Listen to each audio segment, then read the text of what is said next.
In his pre-budget speech on Saturday, the Labour leader will also make a string of demands to Philip Hammond, including pausing the rollout of universal credit and the termination of the government's austerity policies. Jeremy Corbyn delivers a speech at the annual CBI conference. EPA More than 3 million low-paid workers could be £5,000 worse off under the national living wage than originally expected by 2020 due to slow economic growth, Jeremy Corbyn is set to claim.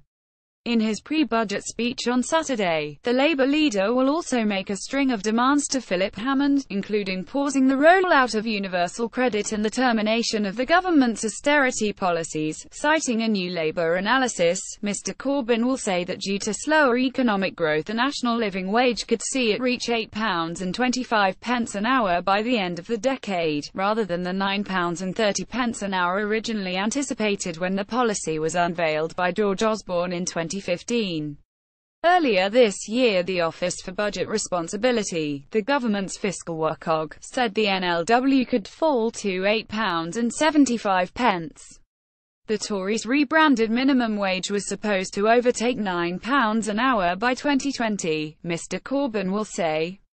But our analysis shows that because of their mishandling of the economy and their failure to protect most people's pay, it could actually fall as low as £8.25 an hour. Mr Corbyn, who committed to introduce a real living wage at the last election of at least £10 per hour by 2020, will add that could mean that an estimated 3.3 million people will lose £5,000 compared to what they were promised. That's a loss of £5,000 for the lowest paid in our society. It is completely unacceptable, but Tory MP Steve Barclay, the Economic Secretary to the Treasury, said Labour should look at the government's record. By introducing the national living wage, we've given the lowest earners their biggest pay rise in 20 years. Labour's tax rises would mean people have less money in their pocket and they would end up punishing businesses, meaning fewer jobs and lower wages. Only the Conservatives are building a Britain fit for the future. Addressing next week's budget, Mr Corbyn will demand the Chancellor reduces the wait for the initial payment for those claiming universal credit, ending the public sector pay cap, more money for schools and the NHS, a new house building programme, and investment in infrastructure. The British people have suffered 7 years of austerity. It has failed on its own terms, and enough is enough. Austerity has held down the wages of the many and driven up the profits of the few, he will say, and with pay falling and the cost of living rising, personal debt has too often plugging the gap. Of course, bankers may benefit from this unfair and economically dangerous situation. But increased personal debt is an economic and political failure. It isn't only Labour and the millions facing crippling debts who are worried. The Bank of England, the Financial Conduct Authority and the IMF have all warned against rising debt now that over 8.3 million people are over-indebted.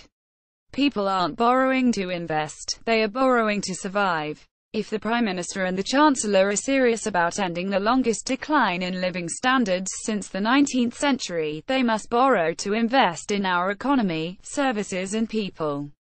And with the budget on Wednesday, they must change course. Austerity doesn't work. Mr Corbyn will also insist at a gathering in Huntingdon that the divide on Europe in politics is between a Labour version of Brexit or a Tory one. He will say the choice facing the country now is not Leave or Remain, but a Labour Brexit or a Tory Brexit. The Tories want to use Brexit to reinforce our existing systems' inequalities and insecurities and put them on steroids.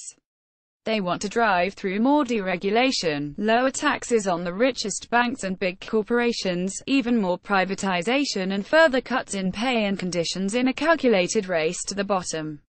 More about national living wage budget. Jeremy Corbyn reuse content. We use cookies to enhance your visit to our site and to bring you advertisements that might interest you.